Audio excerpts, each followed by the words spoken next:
My name is Brian Crowley, and I'm the Managing Director of the Macdonald-Laurier Institute, and I'd like to welcome you all and thank you for coming out so early for an event on drug access and pricing and their bearing on the all-important health of Canadians. As many of you are aware, and as we will be hearing from our presenters this morning, this seemingly arcane topic has recently taken on enormous national significance. Many feel that the dramatic proposed changes to Canada's drug pricing regime that have been announced by the government require more debate and analysis. On top of this, in its recent budget, the federal government announced that it will study yet again how to implement a national pharmacare program. And so we're delighted to bring together such a wealth of expertise to help us understand what to make of all of these issues.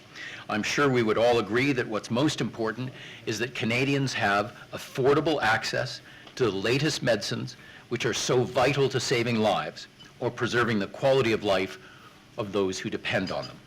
The question is what policies are most appropriate to achieve this, and what unintended harms to the economy or to the healthcare system might result from superficially attractive policies whose far-reaching effects are too little understood. Before we get stuck into the substance of today's event, please let me give you a quick word about the Macdonald-Laurier Institute. We are the only think tank in Ottawa and the country dedicated to the proposition that federal power, intelligently and energetically exercised, is in the interests of Canadians in every part of the country, and we exist to press Ottawa to ensure that all exercises of federal power meet that standard. I'm pleased to report that this year the international think tank rankings put out by the University of Pennsylvania every year have again ranked us as the top think tank in Ottawa and one of the top 5 in Canada.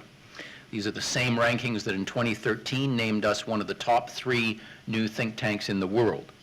And in 2017 we received many new recognitions of the quality and influence of our work. Ken Coates, who leads our Aboriginal work, received the Canadian Council for Aboriginal Businesses Award for Excellence in Indigenous Relations, and we were one of 5 finalists for the Templeton Freedom Award for the top think tank project in the world. Our Justice System Report Card, released just a few weeks ago, has again caused governments all across the country to acknowledge the many weaknesses of the justice system and to commit themselves to important reforms. These are just a few examples of the Institute's reach and influence. And now I'd like to introduce, with your permission, our moderator, Sean Speer, who is a Monk Senior Fellow at the Institute and who is our project leader on domestic issues, including fiscal policy, innovation, the economy, and healthcare. A former senior economic advisor in both the Prime Minister's and the Finance Minister's office, Sean has become a leading commentator in the media and one of the most respected policy minds in the country. I'm going to turn things over to Sean, who will introduce our topic and our panelists at greater length. Sean.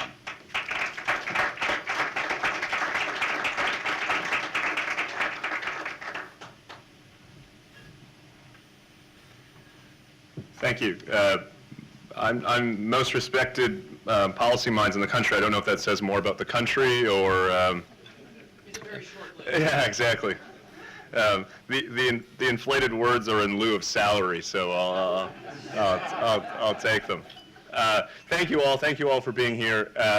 The first thing I'd like to do this morning to kick off the conversation is to invite Wayne Critchley, who's a senior associate at Global Public Affairs and a former executive director of the Patent Medicines Price Review Board, and co-author of our paper, The Unkindest Cut, which was released a month ago and seeks to help policymakers, help the public understand some of the issues that underpin the government's proposals around the PMPRB and its role in drug pricing and access to drugs here in Canada. So Wayne, I'd welcome you to come up and give people a flavor of your report and its findings.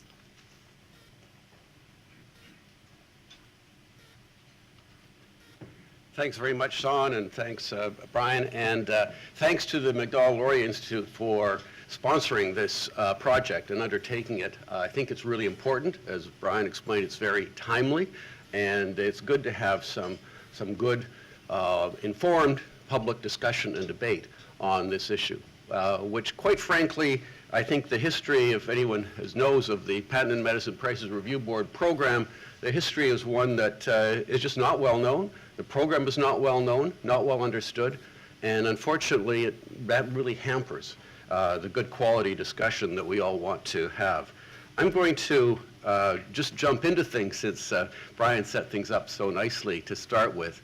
Looking around the room, I see that there are quite a few people who I would call drug pricing nerds who probably already know a little bit about PMPRB, but for the sake of the few who are not, let me just take a couple of minutes and review just a little bit about what is the PMPRB and how did we get to this particular point where it becomes the subject of such important public debate. So the history of the PMPRB goes back over 30 years to patent law reform in the 1980s, and a concern that that reform would lead to higher drug prices. So the PMPRB was created as part of the political compromise at the time as a check to make sure that those changes did not lead to prices that would be considered excessive. I emphasize excessive because that is the statutory standard in the Act. That's what Parliament said as the limit. We can't have prices that are excessive. And the government, or the Parliament rather, created a quasi-judicial agency called the PMPRB with a mandate to ensure that did not happen. Gave it a pretty strong teeth, actually, so that it can enforce those laws, and undertook what was at the time, in my experience, was the first direct price control system for drugs in Canada at that time. It had not been commonly used prior to then. The system was designed to constrain prices. It did not fix prices. It did not set prices. It was constrained prices. It set a ceiling by applying references to other countries, references to other drugs that treated the same disease, and references to the Consumer Price Index. These were transferred into guidelines that have been applied by the board for over 30 years, and they have worked. You don't hear about that much, but they have worked. They've been effective. But over the time, they did have a limited application. It was a ceiling. You still had issues arising for public drug programs and private programs as well about affordability and how to make decisions about what drugs to fund in the healthcare system. And Canada has been a leader through the work of public programs and the federal government as well on the policy side to develop approaches to assess drugs using health technology assessment. And Judy Glennie, who's on our panel, was one of the people involved in setting up the very first health economics guidelines back in the early 1990s. These are used by an agency subsequently created called CADTH, Agency for Drugs and Technologies in Health, to conduct cost-effectiveness reviews for public programs. And their work is used in turn by provincial governments in deciding on what drugs to cover and under what conditions. And they negotiate jointly with manufacturers on those terms and conditions. They don't cover every drug by any means. And they certainly don't pay what the manufacturer might have initially hoped to get for the drug. They negotiate deals and they negotiate confidential rebates. And they do this jointly. It is a real success in federal-provincial relations that every level of government, well, every provincial and federal, every jurisdiction in the country has joined together and works collectively to negotiate the terms and conditions for drug coverage, even under the disparate programs that exist across the country. And many of the private plans use similar approaches as well. So in this environment, some people said, well, why do we need the PMPRB? Most importantly, they asked themselves the same question. They said, we're concerned we're not relevant, so we need to change. And they began putting out a number of ideas of things that they might do differently. When the new government came into power a couple of years ago, it had committed to looking at drug pricing and to try to lower drug prices in Canada. And so the things fit quite nicely for new policies to emerge.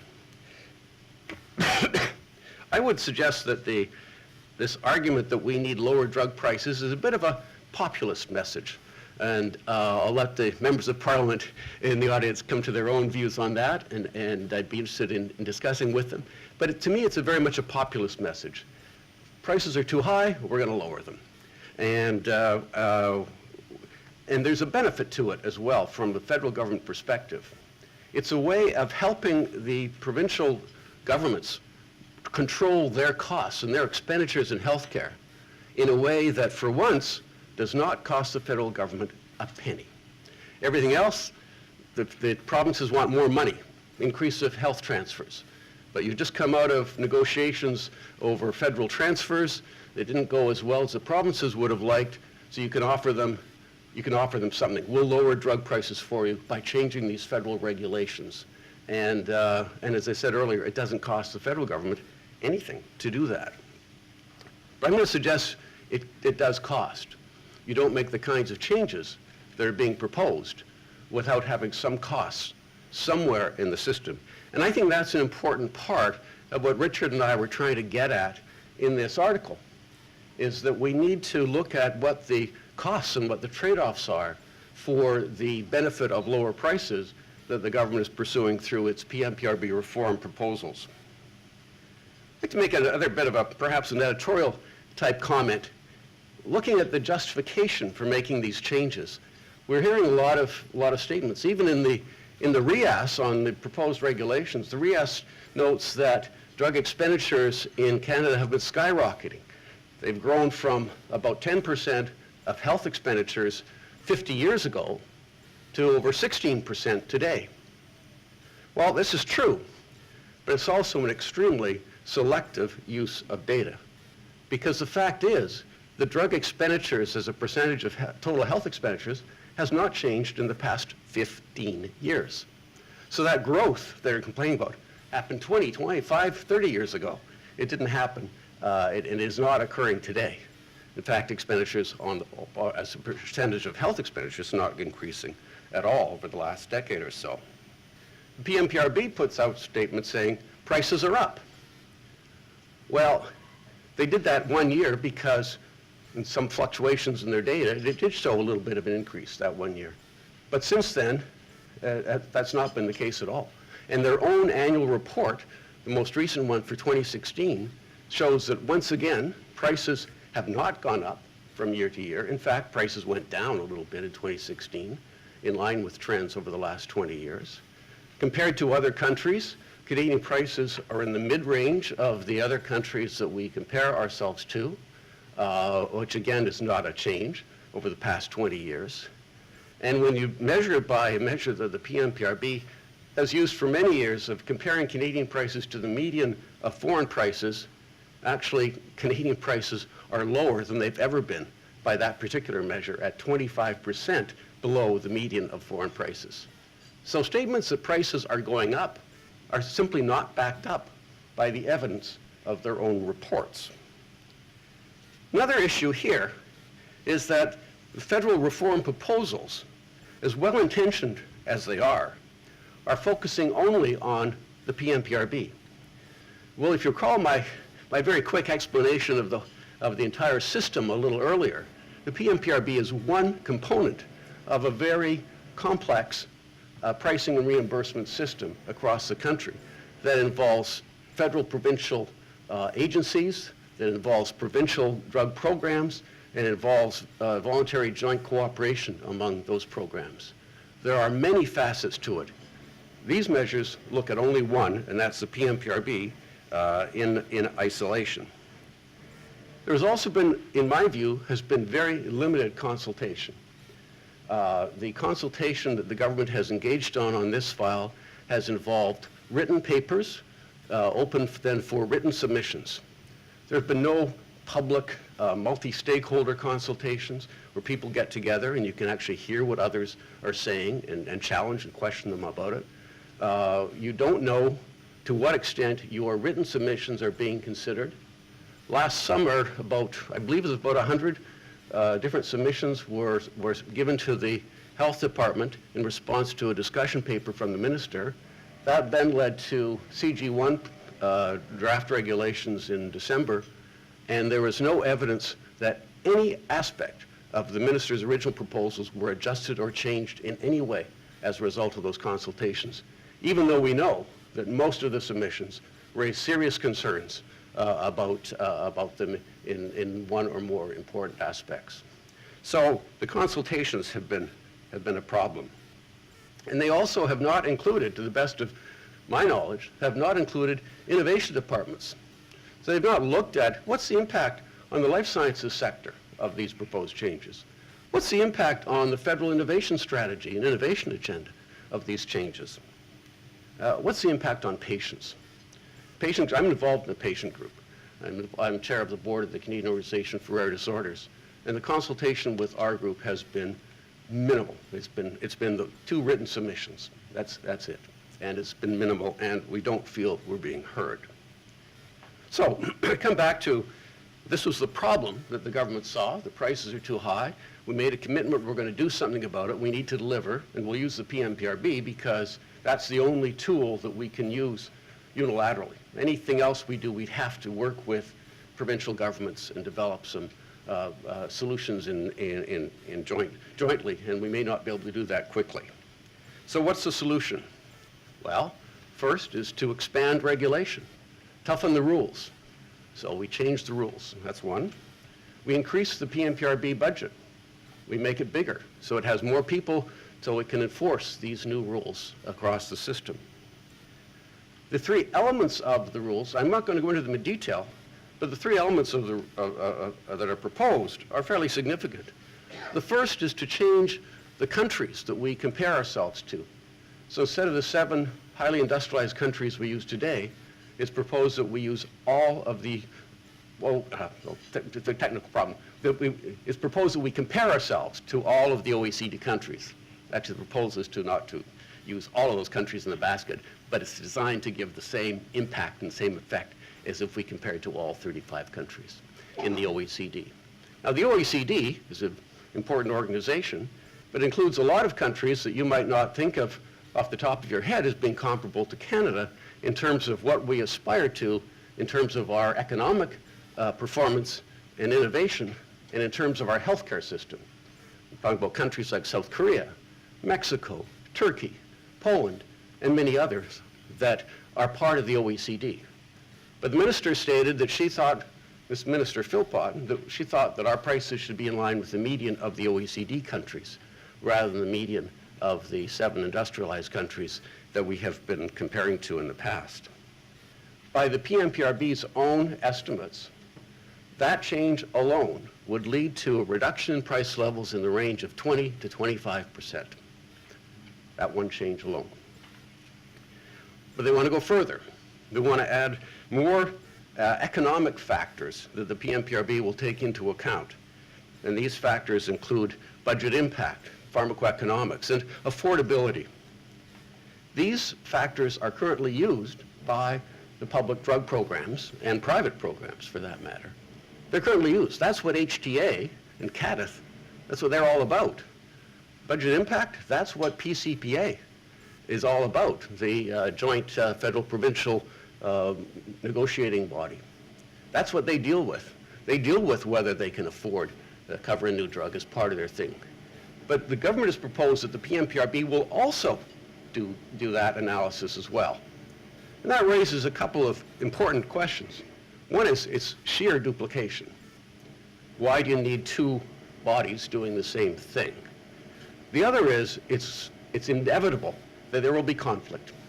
They will not agree on the outcome. And that's going to cause problems down the road. And perhaps very significantly as well, it changes the entire nature of the way the PMPRB operates. Today, it's able to establish clear, bright guidelines that allow companies to set prices that they know will be in compliance with the law. They have a tremendous track record of high rates of compliance on the part of industry with the guidelines. Not because those guidelines are so loose and easy, but because they're clear and people know they'll be enforced. And so they're able to make business decisions right up front. Do I come into Canada or not, knowing that that's the price that I'm going to have to be limited to. Under the new system with these economic factors I've just described, it could be 1, 2, maybe even 3 years before you know what the price is. Well, for any of you who run a business, I ask you, how much confidence does that give you if you're about to enter a market with a new product, if you don't know what price you can charge for the first 2 or 3 years that you're on the market and you're taking a chance? So especially with these factors, which are very ambiguous, if I may say. I think Judy might have more to say about that if I stop talking and let her get up here.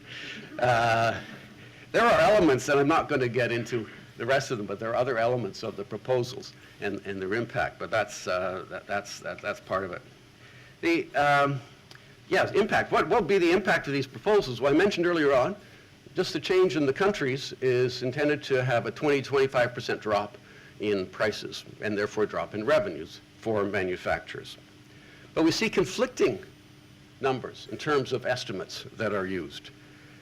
Minister Philpott used that estimate to come up with a figure of savings of $3.5 billion a year. Those of you who attended her speech last May 16 may remember that she said, I'm going to save $3.5 billion a year by doing this. The RIAS came up with a very different number. It suggested it would only be $8.6 billion over 10 years. That's less than $1 billion a year. So that's a very different number. But it also conceded that because it's so difficult to actually predict what the amount will be, it could be in a very large range, up to close to $30 billion a year. And a separate, subsequent independent analysis conducted by PDCI Market Access has estimated that the total cost would be $26 billion over 10 years, the total cost to industry. So that's a drop in revenues for industry over that time period. So it's safe to assume that we will see that kind of magnitude financial impact at least on manufacturers and potential new manufacturers coming into the country. Plus we'll have the delay that I mentioned.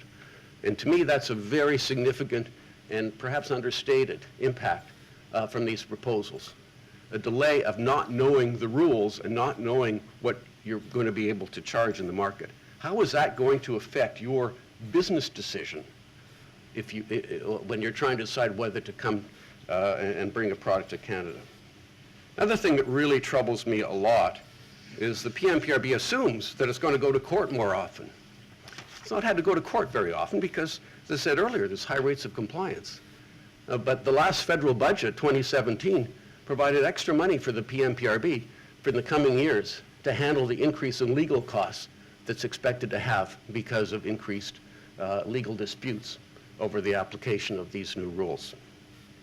So as I've said in some other venues, the winners out of this are lawyers, consultants, maybe a few economists, Sean, and others. But is the healthcare system going to win out of this? I don't think so. I think we're going to see negative impacts on pharmaceutical investment in Canada. Investment not just in research and development, but investment in jobs. Employment is going to be impacted. There's no question about that. We're going to see an impact on the launch and availability of new drugs in Canada as industry holds back and say we better wait and see if things get settled before we come into this market. It's going to impact clinical trials. If you don't have confidence that you're going to be able to get on the market after your trial, maybe you won't do the trial here. After all, what would you do with all those patients at the end of the trial? So that's a consideration. Patient groups are increasingly concerned about the potential impact on their access to new medicines out of these proposals. Now, I'm raising all these concerns, and I'm not saying that it's 100% clear that all these negative impacts will come to pass. What is clear is that there has been completely inadequate and insufficient analysis of these issues. They do not appear to have been considered adequately in the consultations, and they certainly have not been considered adequately in the cost-benefit assessments that the government has shared that it's done. In its assessments, it's assumed there'd be no impact on investment and employment in the pharmaceutical industry of a drop of at least 25% in revenues. Well, that's a pretty big assumption. It's not one that I would want to hang my hat on. So I'm coming at the end, I guess, of my of my critique, if you will, which I think, and I hope I've done justice, Richard, to our paper, and you'll have a chance to add more in a few minutes. We do have an alternate approach. We're not saying everything's rosy and we should just walk away. We do have an alternate approach. We think the first thing to be done is to stop, pause, catch our breath, and get down to work collectively. The government, policymakers, provincial governments, innovation departments, industry, patient groups, get together collectively and start seriously trying to address these issues. Is there a problem? Well, the issue that really seems to be bothering payers, bothers me, and I'm sure bothers most of you, is we're moving into a new technological era in pharmaceutical products. And this is wonderful because it's promising to continue to find new ways to save lives, improve people's health and quality of life and productivity. So it's wonderful. But it's challenging because these new technologies like CAR-T and others that we hear about are going to be very expensive. And so there's a question about how do we make the allocation decisions in our society about funding and coverage of these treatments. How do we do that? These are real questions. And I'll tell you, we don't do it by saying our prices should be at the median of the OECD. There are other ways to do it, and I know that there's a lot of people, even in this room and elsewhere, who have ideas about how we can do that. And that's what we'd like to explore, and we encourage the government to pause and to let's start moving in that direction and work together on some real solutions. I will stop there, but thank you.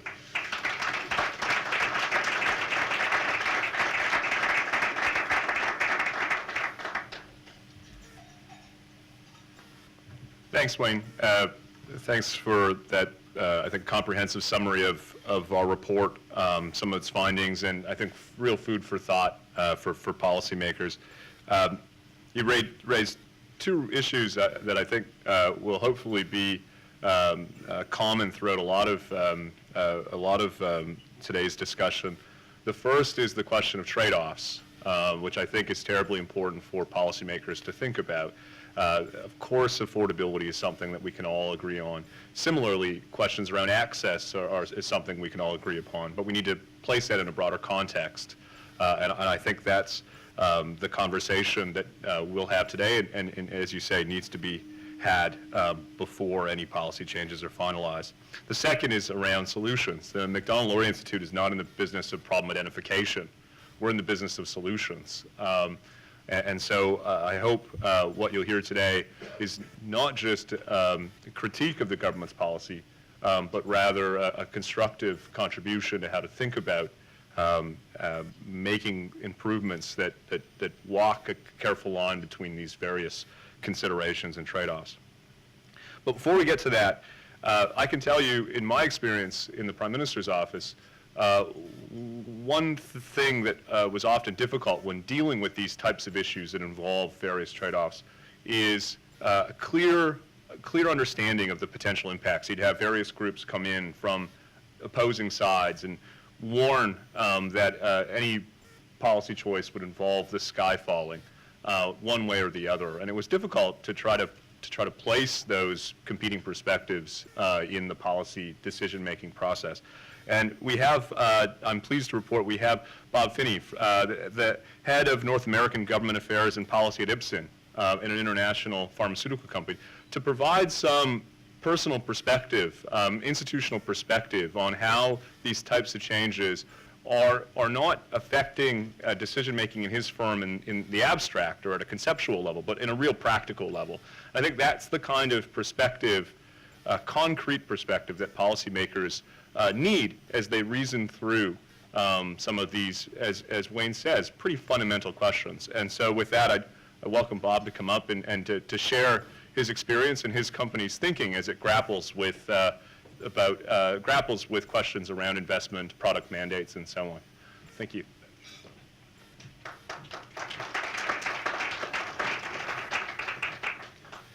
Well, thank you to all. Thank you, Sean. Thank you to Wayne for the wonderful context he provided on the proposed PMPRB reforms. So as Sean alluded to, I really want to come up here and talk from my position sitting on the industry side what is, how does this have the potential to resonate at a company like Ipsen? I think Ipsen is also in a unique position given the recency of our entry to the Canadian market, at least in terms of pursuing a commercial model, and I can talk about that in a little more detail with respect to the many years of investment in Canada that actually led up to our decision several years ago to establish a direct commercial presence. Ipsen is, for those of you who don't know, is a mid-sized global biopharmaceutical company. We're based right outside of Paris. We're not a household name west of the Atlantic, but the company is very well known in the Eurozone and in Asia. Despite the lack of a direct commercial presence until the last few years, there had been ongoing investment for the better part of the last generation in terms of establishing key research alliances in markets like Canada, at the University of Toronto, at McGill, working with leading investigators there to support our global clinical development programs. So I think one of the key takeaways there needs to be, if you look at this process of direct foreign investment, I mean, clearly there can be punctuated events, but sometimes this is a culmination of many years of alliance building, of ongoing investments, starting on the basic research side, extending that through clinical development, before a company ultimately might make the decision to pursue a fully formed commercial model. So in Ipsen's case, as we were going through that investment process over many years, discussions were held periodically as to whether, given our resource constraints as a mid-sized company, and we're in quite a few markets, but we have to use our resources very judiciously. Is this the right time to enter a market like Canada? And quite frankly, there were periods, as I see many august faces here, people that have worked on these issues for years, that for a number of years, IP challenges were the greatest threat we faced going back a number of years. Data exclusivity challenges were extremely problematic. Fortunately, those were eventually resolved. Then more recently, the issues with the promise doctrine, fortunately, those were resolved through the actions of the Canadian Supreme Court. But at the various times we were considering, is now the time to marshal the resources? Can we fulfill our fiduciary responsibility to our stakeholders to enter this market? Do we actually think the investment makes sense and will serve our long-term goals in terms of enhancing access, increasing patient welfare, serving the overall healthcare system? There were always sticking points that made us say, well, maybe not now, until several years ago. And we actually worked very closely with the province of Ontario, with the federal government. They made a compelling case, and we thought, now seems to be the time. And that was predicated on assumption that's particularly given that the IP challenges seemed to be manageable or were being managed, and we could see our way clear to a point of successful resolution of those.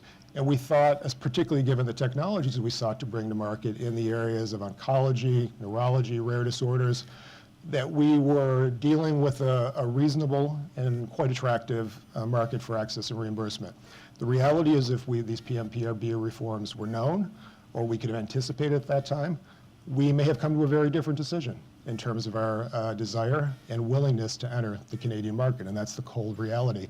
And I think you need to consider that in the broader context of what the Canadian government is seeking to do at this point.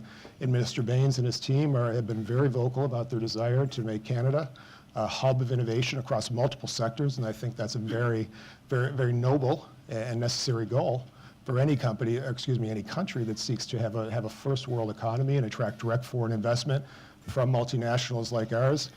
But the reality is the government seems to be talking out of both sides of their mouth in terms of pursuing a broad-based innovation agenda on one hand, and then targeting a key sector like life sciences with these, quite frankly, very onerous reforms that have the potential to be disruptive, to have the potential to have a chilling effect on commercial models and ongoing investment.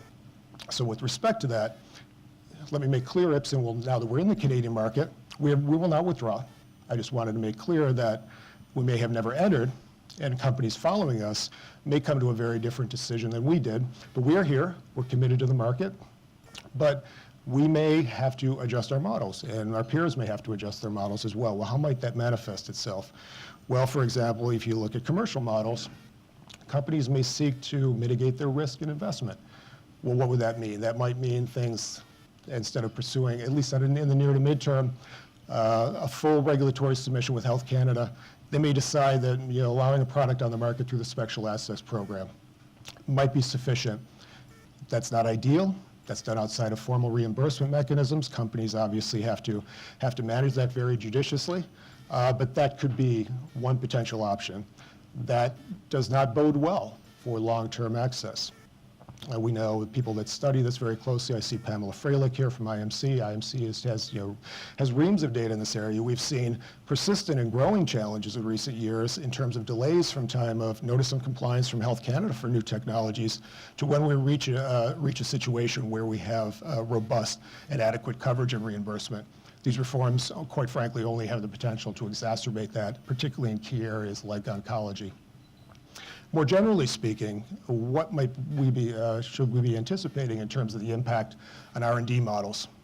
For those of you who read PMPRB's comments in CG1, they wasted no time in those comments of trying to disabuse people of this notion that these reforms would have no impact on R&D and that there has been no correlation or causal relationship shown between pricing and R&D investment. And I think we would agree to disagree on that. We don't, we think there is clearly a causal relationship, and being able to, the availability of those resources that stem from adequate and fair reimbursement are plowed back into businesses, support R&D programs in country as well as globally. But the other problem with the PMPRB's comments, quite frankly, is they seem to be predicated on a very narrow assumption of what comprises the R&D enterprise.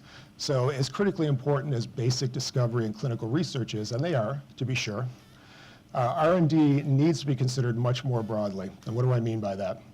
Well, most of the potential value additive R&D activities that we're seeing now, many of them take place after time of first marketing authorization. They comprise outcomes research. They comprise observational studies, the leveraging of real-world evidence. These are the things where there is the real potential for companies to curtail investment, for the chilling effect of these reforms to manifest themselves. And that's extremely problematic, because those types of activities are exactly the types of things where, in most markets, we are seeking to increase our investment, because that information can help optimize overall healthcare system efficiency and effectiveness. It can support the use of technologies in other settings of care and subpopulations. So the exact type of thing where we should be seeking to bolster investment has the potential to be curtailed. And this is, quite frankly, I don't think PMPRB even considered that the research ecosystem in the broadest terms in those comments. So in closing, I would just say, as industry, that we are, we're looking at these changes with a very watchful eye. We're very concerned.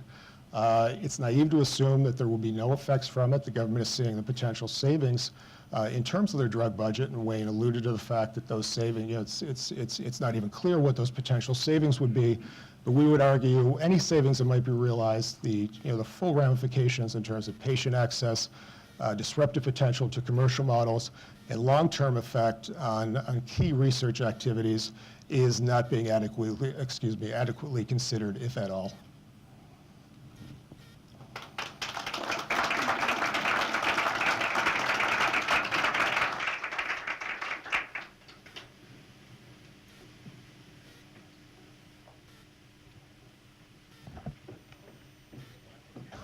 Is that you? Okay.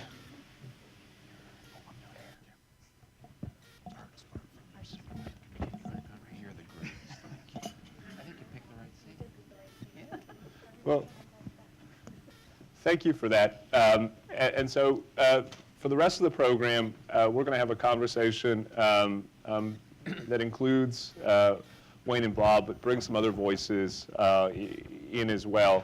And then, of course, we'd love to be able to engage the audience. And so I have a couple of questions, but before I do, maybe I'll just give an opportunity to the others to introduce themselves and talk a bit about their perspective, including perhaps responding a bit to what they've heard from Wayne and Bob. Richard, do you want to go first? Do I have a choice? Very good. Good morning, everyone. Thank you so much for being here. My name is Richard Owens. I'm a lawyer and a senior Monk Fellow with the Macdonald-Laurier Institute, and co-author with Wayne on the paper that's under consideration today. And I've done some work on drug pricing before, done a lot of work on, I beg your pardon, intellectual property issues with respect to pharmaceuticals in this country. But I was certainly animated by this issue once I began to dig into it with Wayne. I think we're on the cusp of what could be a major change in the way pharmaceuticals are marketed and our ability to access them in this country. To be sure, this is not a tweak to the system. It may turn out that these are changes that can be implemented within the government's regulation-making power under the Patent Act, but they are of a scope and scale, I think. They are of a degree of paradigmatical change that really invite proper legislative analysis and committee hearing. In any event, it's a broad new system for all the reasons that Wayne so aptly described, and one that's occurring at a time when pharmaceutical development is giving rise to new ranges of drugs which are going to cost a great deal more, in which price management simply isn't going to be the issue. It's also, by the way, a bit of a poke in the eye to the United States, with whom we're in, I gather, some trade negotiations at the moment. I mentioned briefly access. This is one thing that really worries me. I'm not quite as young as I look, and I'm increasingly a patient as well as a policy wonk. As a patient, boy, you know, I care a lot about drug access. And there is an almost linear correlation between price controls and access to drugs in the market in which price is controlled. So, in a country like New Zealand, which has the most strict price controls in the OECD, you have a situation in which only a relatively small portion of drugs are registered at all for sale in that market, and the ones that are registered have a considerable delay. In the case of New Zealand, about 9 months for registration. And this relationship seems to hold pretty much across the OECD. So the greater the extent of price control, the less access there is. What are we going to do? Are we going to send people to the United States to access drugs that we can't find in this country? That's what happens from New Zealand. They're going to Australia.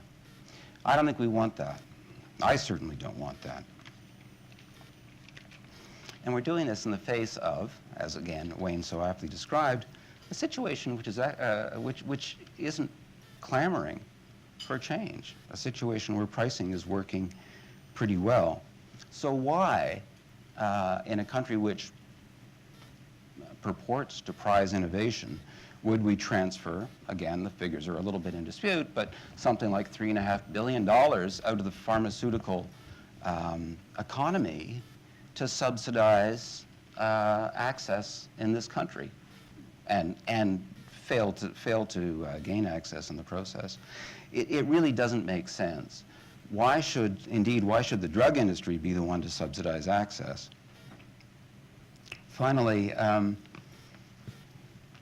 it's worth noting that there is strong correlation between innovation levels in pharmaceuticals and price and strong intellectual property protection. So, you know, we're in an interesting situation where we have a socialized medical system which puts government in a strong conflict of interest with respect to its alleged innovation agenda. I don't think you have to choose one or the other, but betraying one as blatantly as this is, betraying the innovation agenda, is not a good thing. What we're going to be needing to see, I think, in closing here, is a system of engaging with new drug research, new drug availability, which is based on risk, which is based on competition law principles as they relate to intellectual property, which has to be much more collaborative with the industry than the PMPRB has been seen to be, again, as Wayne so well described, and which focuses not just on price, but on value, value to the patient, value to the system overall. Over to you. Thank you. Thanks, Richard. Good morning, everyone. My name's Judy Glennie. The Reader's Digest version is that I'm a pharmaceutical policy consultant. My background, I'm a clinical pharmacist by training, with many years in academia, in research, teaching hospital practice, and government. Had the pleasure of working with Health Canada, as well as being a cabinet appointee to the PMPRB, working with Wayne at the time, as well as being associate director of the Ontario Public Drug Program, which is the 5th largest drug program in North America. So been around. And at the end of the day, I'm a policy wonk. And when I think about policy and changing policy, there are really 3 or 4 principles that I think about. And first is, where's the logic? Where's the rationale here for a policy change? What's the problem, and how do we define that? Where's the evidence to articulate where what the issues are, and what's causing the problem, and what the potential solutions are for the various options that might be available? Taking a holistic approach to that is absolutely key in my mind. And Wayne mentioned, the fact that we're not really taking a systems approach to examining the issues related to the proposed changes by the PMPRB. And then last but not least, it's really, to me, key to assess the unintended consequences of the things that we might do as policymakers. These are just like the basic rules of policy that I learned at the knees of people at Health Canada and the PMPRB. This is how government has in the past, the bureaucrats have in the past, approached policymaking in a very honest and constructive and holistic manner. That's the way it used to be. That's not, I would argue, what we're seeing with the proposals for the PMPRB. I'm just going to, as people who know me will know, that I often say, don't even get me started. So I'm only I'm only going to touch on a couple of key issues that, because of my background as a clinical pharmacist, I have particular interest in and particular attachment to.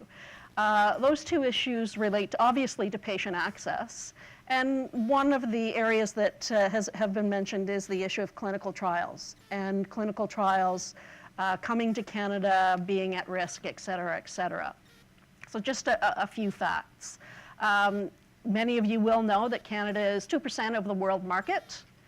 In terms of the clinical trials that are executed in Canada, 5% of global clinical trials are executed in Canada. So we hit far above our weight in terms of that. When I was a very young pharmacist, I worked with a gentleman in London, Ontario at University Hospital, Dr. David Spence, who was doing a heck of a lot of high blood pressure medication clinical trials. And over my career, yes, I started when I was 18. Over my career, I've run into an awful lot of clinicians who've become real leaders internationally in the work that they do, whether it's clinical epidemiology or clinical trials, et cetera, et cetera. And they are the advisors to governments. They are the clinicians at the front line. They are, the leaders and the reason that companies come to Canada. Over time, and it's been an iterative process, we have created an infrastructure, a clinical trials infrastructure, not only within Canadian teaching hospitals, but with community physicians. And we have generated a highly qualified and a highly trained clinical trialist environment. Clinicians who, rise from being the intern in the hospital to being a world leader in clinical trials in their area of expertise. That doesn't happen purely as a result of government funding of research. We all know that there's always room for improvement in CIHR and other funding sources. That happens because there's investment on the part of, amongst others, pharmaceutical companies to come into Canada, and that's how we build critical mass of people who know how to do clinical trials in this country, is in big part because companies are coming here to invest to do clinical trials. The flip side of clinical trials is obviously the patient side of things. Patients getting access to cutting-edge medications through clinical trials is often the only option some of these patients have. And so a diminution in that part of our health system, and it is very much part of our health system. It is not separate. It is integrated within our health system. And so a diminution of that part of our health system would have very specific effects on patients. The last thing I'm going to mention, and only because this is Health Canada data, came out in January. They're doing a bit of consultations around their special access program, which has been mentioned a couple of times. And I'm going to read here, sorry. 50% of the products that are available through the special access program at Health Canada have been there for 10 years or more. That's appalling. So there's something wrong there. Is it the companies that are the problem? Is it the environment that is the problem? I don't know the answer to that because this is the first time I've seen data put out by Health Canada related to this. I'd love to see a time trend analysis. But that tells me that there's a problem in terms of getting those products that are clearly needed. Health Canada would not let patients get access to these products if patients didn't need them. So that's an issue. And again, and the 79%, so another stat related to this, 79% of special access program are approved in other jurisdictions. So again, this is clearly being used potentially as a tool to avoid some of the structures that we put into place, or to, a reflection of what was said earlier. Maybe it's just not worth it to try to go through all of the hoops, and that this is the only way left for some patients. And it's only some patients who will be lucky enough to get access through that problem. So just to articulate for you some of the very real potential patient impacts that may come up as a result of these changes. And my argument is, as Wayne has articulated, we just haven't stopped to think about and analyze. So what are these ranges of potential impacts and how can we mitigate them? And that needs to be part and parcel of what good policy development looks like to me. Thank you. Thank you. Harvey? Thank you very much. Let me introduce myself as someone who started as an engineer, became an oncologist and professor of medicine, worked with WHO, and now teaches with Richard Owens in the law school, all of which is to say I never grew up. A real underachiever. So I'd like to look at this from the perspective of the clinician, because I'm a breast cancer clinician. I work at St. Michael's Hospital in Toronto in addition to doing other things. And I've been around the policy table for a long time, as often by happenstance as anything else. And there are two little anecdotes that I'll front my comments with that I think resonate with me every day as I think about this thing. One was a lot of years ago when I was in Winnipeg. I found myself for an hour and a half with Mr. Justice Emmett Hall, just the two of us having a conversation. I was much too young and naive to really appreciate the moment I had and take notes. Wish I had, but I remember he looked at me, and he was a small man. We sat in this dingy cafeteria at St. Boniface Hospital in Winnipeg, and he looked at me very generously and said, I really hope that we don't take what we've done at this time and fix it as if the healthcare system and medicine isn't going to change profoundly.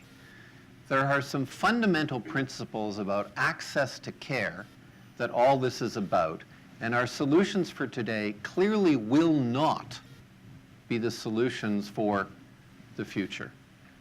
And what we've kind of done is frozen that moment in political aspic. And I'm going to come back to that, but you can see it's been for me an animating moment of, darn it, I wish I'd kept notes. Fast forward a number of years later, and I find myself as one of the founding directors of Canadian Blood Services at a somewhat heated moment in healthcare in Canada. And as a consequence of that role, I found myself sitting around the FPT table for several years watching what goes on. And after the second year, in which the word patient was never, ever raised in the conversation, I put my hand up and I sort of said, what about the patients? And the answer was, that's not really our concern. You know, we have these intergovernmental policy things and all sorts of acronyms and eponyms that you people are far more familiar with than I. And that's what we deal with. And I said, well, wait a minute. At the end of the day, I'm at the coalface. I'm the patient. I'm the physician. I deal with this interaction. Whether it's access to drugs or the way healthcare is delivered, that's the bottom line, and that's what we've got to be thinking about. So those two episodes sort of got me thinking, and the engineer popped up again in my past, and I said, you know what? We've got in our healthcare system a very bizarre price-taking economy. We've decided that healthcare is a cost sink, and every dollar we spend on healthcare is a lost dollar in some manner, despite, among other things, the fact that it's, in a way, the most highly qualified employer in the country, physicians, nurses, researchers. You know, that quality of human capital is not something that comes easily in any other industry. And yet, rather than saying that this is a valued asset to our economy, it's something whose costs we seek to minimize at every step along the way. Now, taking the historical perspective, did we do this with the Industrial Revolution? The countries that took that position, you know where they are. We had the British Empire because they seized on the Industrial Revolution. What about the computer revolution? What about the response of Vannevar Bush in the Second World War to say we have to embrace science as a national goal? So my question really around this PHPMB thing, and I'm Mary Catherine Lindbergh and I worked together in another context for a long time, and we talked about this a bit, is, wait a minute, it's the wrong question. The question is, how do we create a health economy in this country? How do we, in fact, seize the moment where we have so many assets that are unique in the world, leading in the world, that rather than sitting here figuring how do we minimize the cost, how do we become the global powerhouse in health innovation? So what are some of the things we've got that give us a leg up? Well, there's one statistic that I learned in my days working at MDS Capital Corps, and that is on a per dollar spent basis or on a population basis, from the standpoint of basic biological research, we outperform every country but one in the world, and that one's Israel. We outperform the Americans, we outperform any EU country in terms of the basic innovation, but you know what? We can't bring it to market. I would sit around the table at MDS and we would look at two almost identical proposals, one from Canada and one from pick your country outside Canada. And at the end of the day, we made the investment where we weren't precluded to by rules of investing for labor funds. We'd invest outside the country because the ability to grow this, the local infrastructure, whether it was access to the healthcare system, whatever it was, whether it was price, was better in those other countries. We did not have the environment for growing innovation in Canada. Well, government's trying to deal with that, but strangely enough, they're not trying to deal with it around healthcare. They're really not. And when you look at the quality of our, from bench to bedside to post-market in Canada, we have the elements of stuff that nobody else has. One of the other elements, of course, is by having a relatively narrowly defined group of health insurers, we have databases that are unique. And the real challenge with drug innovation these days, as I see it, isn't the short-term stuff, the bring it to market stuff. It's what happens down the line. What are the long-term consequences? How do we avoid issues like the Vioxx thing and a whole bunch of late complications? And as we look at the new targeted therapies, and especially those that start to tinker with the genome, the issue isn't going to be the short-term consequence. It's going to be the long-term consequence. And any system that has the ability to track that data long-term has the potential to be world-beating, if not world-commanding. And we have the basis of that when we get over some important interconnectivity and privacy issues, but we're going to have to get over them. So we've got the database, we've got the basic research infrastructure, and the other interesting thing we have, especially when you think about the genetic stuff, is genetic diversity in this country. We can actually do the kind of genetically emerging drug development that's important on a global basis in this country with our own population base. So the focus for me isn't so much why is PHPMB suddenly charging off in this? I think you got it exactly right, Wayne. It's politically expedient. It's very easy to say we've got to get prices down. There's a drug that I occasionally come close to prescribing for $600,000 for one patient for 1 year, and it doesn't alter the natural history of disease. It controls side effects. So you look at that and you say, oh my God, the whole model has to change. And to try this kind of price control fix doesn't get there. Richard and I got involved in writing a paper a couple of years ago about another model for drug development that tried to address some of these issues. I'm not about to table that paper here. You can find it. We can talk about it afterwards. But I think it speaks to the notion that we have the potential to say, if we had a national vision in Canada about what healthcare was, of which pharmacy drug development, pharmacy delivery, pharmacy evaluation is but a part, then we have a conversation that's worth having.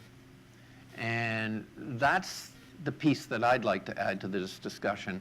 In a sense, this is a typical Canadian will paint around the edges thing because we don't want to touch the religion of healthcare. But really, it is an industrial revolution inception thing. Somebody's invented the steam engine. It's called modern medicine.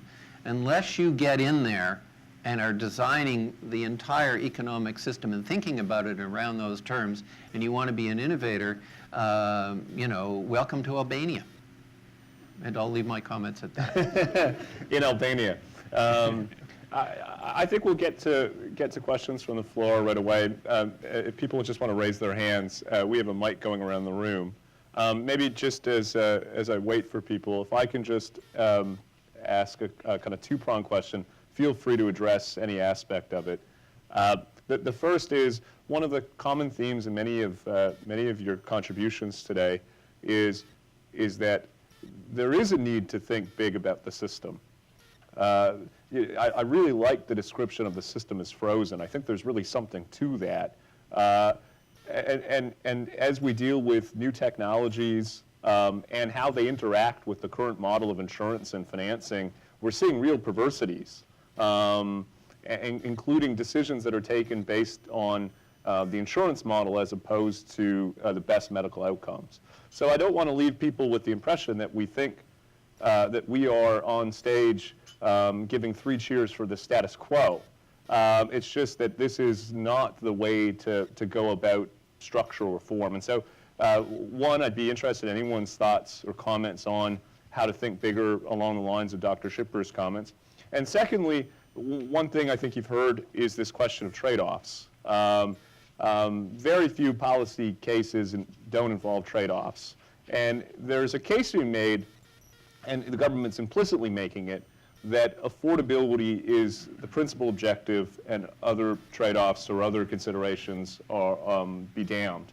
But how should the government think through affordability in the context of other priorities, including, as many of you have raised, there are laudable objectives around innovation. Any comments or advice on how the government ought to think through these various questions, I'd be grateful for.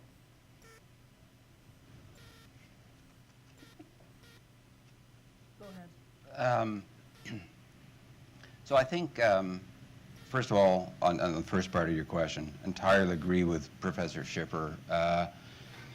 The PMPRB was a expedient solution at the time, at a particular moment in history.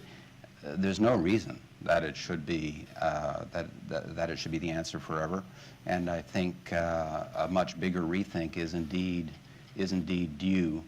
As to price, you know, it's somewhat invidious to be up here and say, well, people should pay more for drugs, and if we have an access problem, so be it. I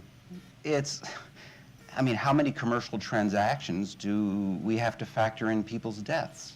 It's serious business, but at the same time, the simple reality is there is no perfect price. There will always be a price at which some people can't afford access. Beggaring the system of drug development and of innovation in this country in order to expand the margin of affordability for a limited class of drugs a little bit more distorts the economics of drug development and distribution and hurts, as I say, the innovation system in the country. So perhaps we need to get accustomed to the problem of having discussion of price, of care, a part of the therapeutic relationship, and talk not about taking money out of pharmaceutical development in order to facilitate access, but rather looking at what any economist would say is a better solution, which is direct subsidization. And perhaps that's through a national pharmacare plan. I don't know, but helping people buy drugs makes a lot more sense than making it harder for people to develop and distribute them with an incidental effect of some price benefit. Dr. Schumer? I've, for some years until recently, served on the board of health benefits insurer, Green Shield. And they started, the insurance industry in Canada is remarkably slow to move on these issues. You look at what's going on in the United States. But what's starting to happen is the insurance industry, to my mind, is picking up where the healthcare system did not. Not so much in supplying the drugs, but saying, hey, what happens when you give them? Yeah. And, you know, at a very primitive level, they're able to tell pretty accurately whether you're taking the drug by when you renew your prescriptions. But with some of the technologies that are out there, and that's another area in which Canada is very, very good at, distance technologies kind of things, you're able to look at the real world effect of drugs. And so you get at the price issue by saying, what's the value? I mean, you prescribe XYZ antihypertensive for people, and you don't really know how it works. You have this sort of global randomized clinical trial data which isn't related to the real world in any particular way. You don't really know what's happening, but imagine if you use the technologies, use the data systems we have, and there are privacy issues we need to deal with, but somehow I think they're actually less than you think. And you sort of say, you know what, we've identified some people in whom this really works and some in whom it didn't. I rather suspect mixing that with other less expensive innovations, even like exercise, which is an idea that's been around for a long time, you'll start to realize savings that will go a long way towards supporting my $600,000 per one patient per year drug when it's necessary, when we really understand it's there. So this is, again, part of the big picture thing. It's not simply the price of drugs, it's the value of the care delivered. And whether it's a drug, an exercise program, a surgical procedure, when we start asking those questions, I think we'll bring a lot more common sense to the conversation. But it's a bloody difficult one in this country. It really is. Yeah, I just wanted to actually pick up on a couple of these comments. Harvey, if you don't mind, I couldn't help think though in your remarks. One of the benefits I had of when I was involved with PMPRB was I got to be involved in the health portfolio. And this goes way back in time, and Henry Friesen was the head of the Medical Research Council. We were close colleagues. Yes, I had a feeling you would know him well. Well, we're both from, he was in Winnipeg and I was in Winnipeg, and we run the country, right? And I'm from Winnipeg, And I was too. in Well, there you go. And I thought Thunder Bay did. Wait a second. All right. You didn't go quite It's far. not just the umbilicus of the country. Yeah. But one of the things that Henry Friesen used to try and make in every meeting was we have to stop looking at health as a cost. We have to look at it as an investment. Yeah. And it still has not, it's still an important message. This is valuable today, but it's still not coming through. And I'm not sure about the whole kind of holistic kind of approach that you were getting at earlier, Sean. That's very desirable and something we should aim for. But I'm happy if we could go just in steps, in small steps. And one of the things that frustrates me about the federal pricing siloed system is it does not take into account the value of the products that it's assessing and what it brings to patients or the healthcare system. I look at the change just in the time period that I've been engaged in this stuff. Well, going back a little further, back in the early 80s, I understand that the single biggest area of expenditure in hospitals was ulcer surgery. When was the last time you heard of anyone who had an ulcer? We've had a lot of meds that deal with that for the last several decades.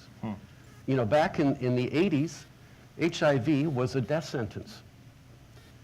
Today, it's a treatable disease. Hep C was a slow death sentence. Today, it's curable. Just look, and there's so many others. In oncology, the advances in oncology have been absolutely tremendous. And how do we value that? At least, and I give a lot more weight to the role that the public payers and private payers play using resources such as CADIF and the HTA programs and their own knowledge and capacity. At least they attempt to take into account that value. The PMPRB program doesn't. And sometimes you're concerned they don't even recognize it or acknowledge it at all. And I find that troubling as part of the system. So to me, that would be a start, is let's focus on the good work that is being done and can be done at the reimbursement level to make decisions that are value-based, where you're always going to have disagreements about how you measure value and what it is, but nonetheless, the concept is in the right place. And let's go forward from there. Yeah, one of the things that we have not talked about, and I don't want to spend our entire time, frankly, bashing government, because having worked at multiple levels of government, I understand all too well how difficult a job that is. So we have to talk about the other stakeholders in the environment who have some responsibilities, and industry has some responsibility here. What I'm not sure,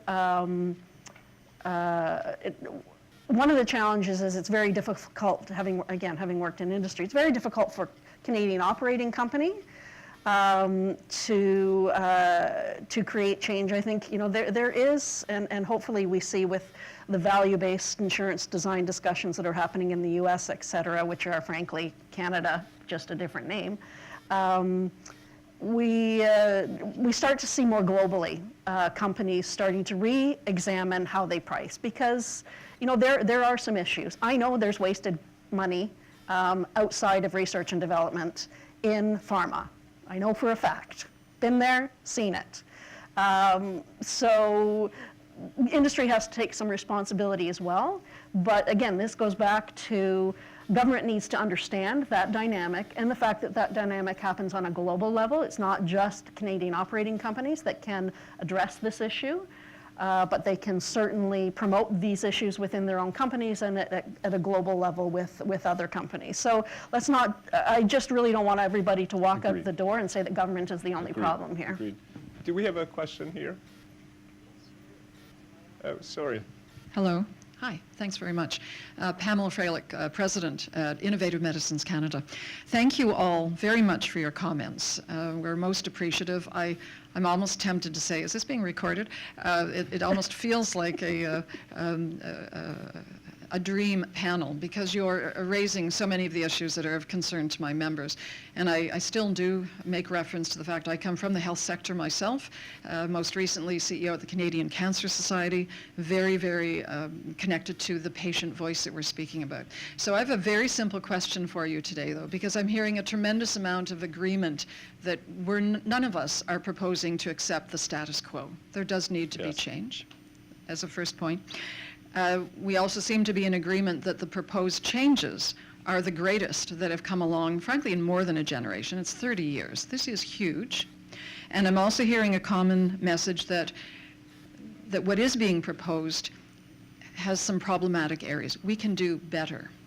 And I heard particularly from Wayne that the consultation that has been held has been perhaps not as meaningful, as thorough as these pre-comments that I've made would demand.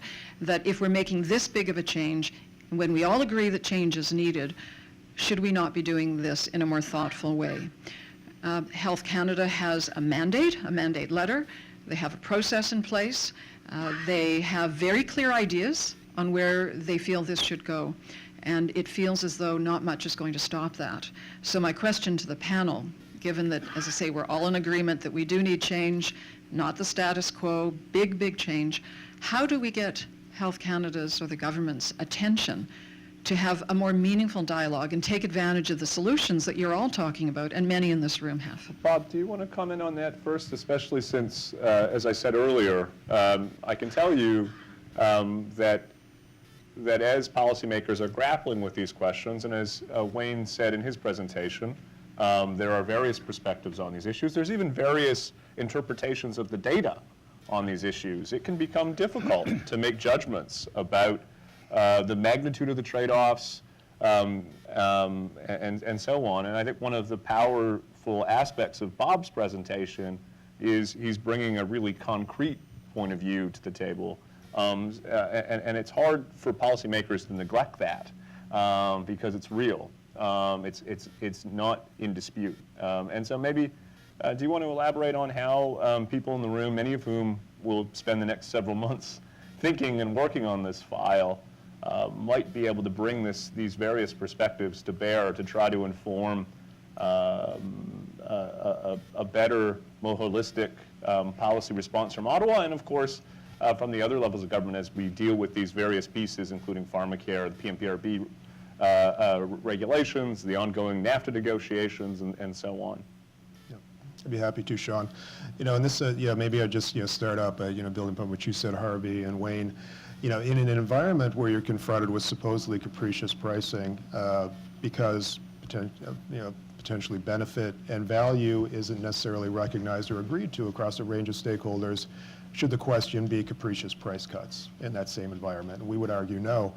Judith, you mentioned the role of industry, and we clearly, we embrace our role, and we want the opportunity to not only commercialize our products, but also have a platform to demonstrate what the value of those products are. In the end, this is not to say in the U.S. we have these nascent value frameworks and they're problematic on a number of dimensions, but conceptually we don't dismiss that. But as industry, we want a clear path forward. So to give us an opportunity to demonstrate the value of these technologies, terms like provisional healthcare system value are used, and that's an important first step. But in Harvey, this also gets to your point about, this is not a cost sink. This is not a line item to be managed. I mean, this potentially is an area where you might want to increase investment if that return on investment, if that upside is clear and agreed to by all stakeholders. So how do you engage with government? How do you have a clear path as industry saying, okay, this is what you need to demonstrate to us. This is a model that has broad stakeholder input and that also recognizes value across a number of different dimensions. I mean, it has to begin with the healthcare system, but it should and needs to extend beyond that in many cases. So even where, not just society more broadly, and we can talk about that in terms of, implications on, workforce engagement, human development indices, long-term economic growth, but even before you get to those second, those tertiary effects, what are other parts of the public purse that are impacted, yes, that are not considered? So, recidivism rates in the case of mental health, that's improperly managed. So domestic abuse issues, workforce engagement, delay to long-term disability because of chronic disease being improperly managed. That value framework has to be robust, it has to be broad-based, it has to be agreed to by multiple stakeholders. Government has to give us a clear path forward, saying if you demonstrate these things, this will be your reward, and we'll embrace that. We'll make the investments. May I just say something before turning it over to the other? One of the things, to this particular point, one of the things that I learned in reading Wayne and Richard's paper is that because the PMPRB is a creature of the Patent Act, it has shared responsibility between the Department of Industry and the Department of Health.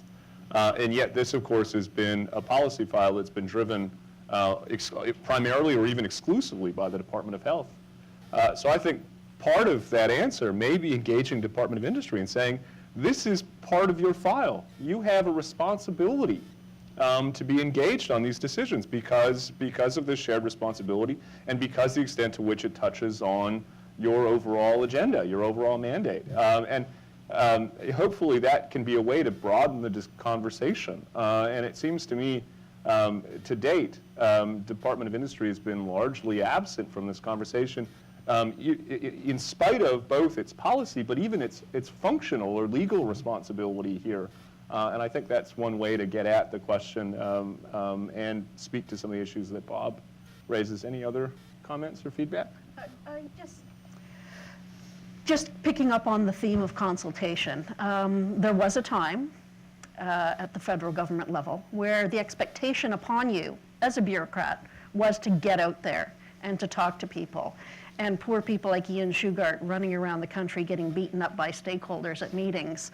But they were out there, they were hearing people's perspectives, and it was all out in the open. And it was a common dialogue as opposed to, and what I have come to call genuine consultation and genuine engagement, as opposed to a paper-based process where if it weren't for a consulting firm here in Ottawa posting the input of various stakeholder groups on their website, we would have no clue what stakeholders thought about the PMPRB, the proposals that were being promulgated, because Health Canada was not being very transparent about the input that they were getting and what they were doing with it. That's very different from the world that I lived in when I worked at Health Canada or when at PMPRB and we're schlepping across the country, in February, White Horse in February. It's not luxury, believe me. So there's something broken with the federal government's approach to consultation. Right now, I have to say, it feels like we're working to deadline. We want to get it done. We don't want to get it done right. Yeah. And there's a big difference between those two approaches. Yeah. It used to be you wanted to get it done right, and if it took time, it took time. And I fear that we're working towards a 2019 election cycle. We're working towards pharmacare. We're working towards announceables for 2019 as opposed to good public policy for Canadians. And that, to me, is the crux of my frustration right now with this. Is there any other questions before I let the others elaborate or follow up? Yes, sir. We have two, and then I think we'll have to basically wrap up. Two matters. One is, Wayne, you mentioned that health is an investment. I think health is an asset. It's not an investment. Sickness is actually an investment. It has become an investment. And we are focusing on the wrong issue here because we are focusing on the sickness resolution rather than making sure that our citizens are healthy to begin with. And that's where we should focus our effort. And the second thing is that you mentioned that it costs $600 to keep an individual alive for 1 year. We're adding years to one's life, but not life to one's years. What's the point of it? We have to come to a certain understanding of what death is about.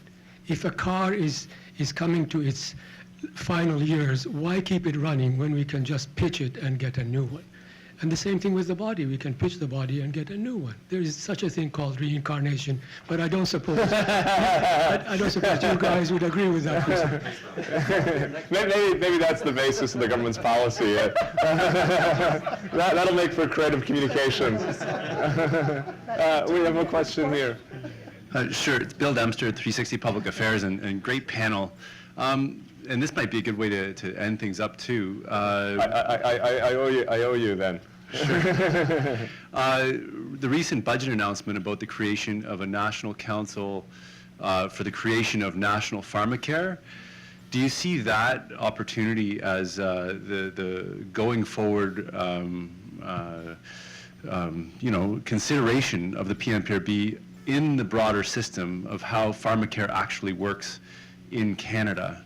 Do you see that as a potential next step in this discussion around the PMPRB? It's a great question. It speaks to, one, the various moving parts that the government is dealing with as it tries to land this decision based on what seems to be an internal timeline. The second is, I think, if I can just emphasize one more time, the point that it speaks to the need to think holistically about modernization of our system. I think you're hearing from many around the table, and I think even Macdonald-Laurier Institute kind of institutionally, that we recognize that. I really like the language of frozen. If you were designing a public insurance model today, it wouldn't look like the way it looked in the 1960s. And if you were thinking about how to finance drugs, particularly the new technologies, that you wouldn't be doing it the way we're doing it now. And so I think maybe it's a good way to wrap up. On the specific question of how does the potential for a national pharmacare policy affect some of these questions, but more fundamentally, the question of how can we begin a conversation around modernization in which drug financing, drug development, access to medicine is an essential component. Maybe I'll start with, why don't I start with you, Judy? I guess two quick comments. One, while there probably should be integration of those two discussions, I don't think there will be. I think those two will be two trains that are going in totally separate and opposite and disparate directions, unfortunately. And I guess the other thing that I would say is if we want to hearken back to what are some good models that we've seen in the past in terms of thoughtful examination of a wide range of issues in the health space, and I would point you back to, 20 years ago now, 23 years ago, National Forum on Health was a very good example, not saying it was perfect, but it was a very good example of taking a thoughtful approach, and you took the time that you needed to work through and investigate the issues before you came out the other end with some recommendations. And frankly, we're still talking about the recommendations that came out of that and numerous other royal commissions from across the country from the 80s. So we're still talking about things that we started talking about 30 years ago, 35 years ago, unfortunately. Wayne, then Richard. Sure. Just quickly, I agree with Judy. And you know what, the first thing I thought when the pharmacare announcement came out was, good, then we should put the PMPRB issue on hold, because it should really properly be considered in the context of where we end up with these pharmacare discussions. So let's put on hold and come back to it then. But as Judy says, that will not happen. These are separate trains on separate tracks, and it's very unfortunate. You're quite right. They should be combined together in a proper discussion of the whole system. Richard? So I fear you're both wrong, actually. So disagreement. Almost inconceivable, but here's what I fear, is that step one is depress drug prices, step two is become the payer, a national payer, and that this is part of a coordinated program. That's perhaps a little bit cynical, but there's a certain cogency to it, don't you think? That being said, the flip side, the corollary here is, yeah, if we could get a national payer program so that, and I'm not espousing the idea, I think we need more think tanks to get engaged and look at this issue more closely, but just for example, if we had a national pharmacare program, and so the government became payer for drugs and payer for other forms of therapy, we would have the ability to coordinate value calculations about, does it make sense to spend $600,000 to cure somebody of leukemia rather than spending several millions of dollars in hospitalization care over years, for instance. And Harvey knows the prices better than I do, but it could be part of a very elegant solution, but frankly, there's a level of boldness and willingness to embrace wealth creation and innovation in this country that's implied in that kind of solution that I hope I live to see, but I'm not optimistic. Well, the good news is we have new and emerging drugs that may keep you alive long enough. Bob and Harvey, and then we'll wrap up. Yeah, I don't know if I have too much to add here. But I guess with the concerns, again, somebody sitting on the industry side of the fence, is, I think, national pharmacare proposals. I can understand why they're appealing on some levels. Clearly, there can be administrative efficiencies the government might seek to realize, bulk purchasing potential. But if it basically just takes what we know is a flawed system in some respects and nationalizes that, the long-term benefit is, from where we sit, is somewhat dubious. Harvey, any final comments on this specific question? Yeah, and I want a brief response to the other questioner. On reincarnation? Well, sort of. My hope, actually, for the national pharmacare thing isn't that it's going to somehow make us a somewhat more potent negotiator on price, but maybe we'll get some consistency across the country about the services and drugs that are provided. We have a strange form in cancer of medical tourism where people move and establish residency in British Columbia because they can get drugs they can't get in Ontario. And this is supposedly in our, as some people have said, the cultural program that identifies Canada, Medicare. Well, I don't buy that notion. So if we even solve that, we've done something. To your comment, sir, about when a car is old, you move on to the new car and reincarnation. One day in my clinic, my breast cancer clinic, a patient came to me with various aches and pains, and she was fine. She was a very elegant lady, about 70, and she looked at me and she said, Doc, I'm a used car. And your job is to keep this used car going. And I said, what kind of used car are you? She says, a Mercedes. Well, thank you. I want to thank everyone for joining us this morning. We know for many of you, the narrow question of the PMPRB regulations and the ensuing process for the government to finalize them is top of mind for many of you.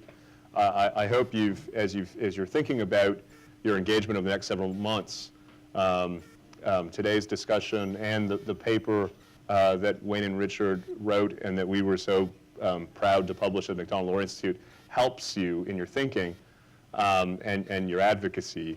And more generally, I hope our work on healthcare, including today's discussion, helps to inform a broader policy conversation about how we can achieve a healthcare system that is really delivering for Canadians. And that, of course, includes access, affordability, but other important considerations around developing the kind of ecosystem that everyone today has talked so eloquently about. So I want to thank the panelists, and I also want to thank everyone for joining us this morning.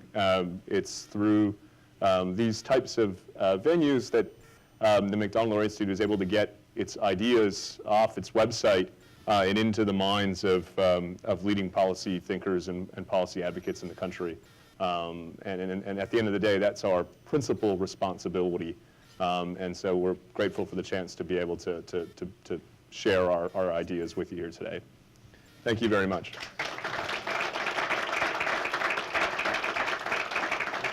Thank you.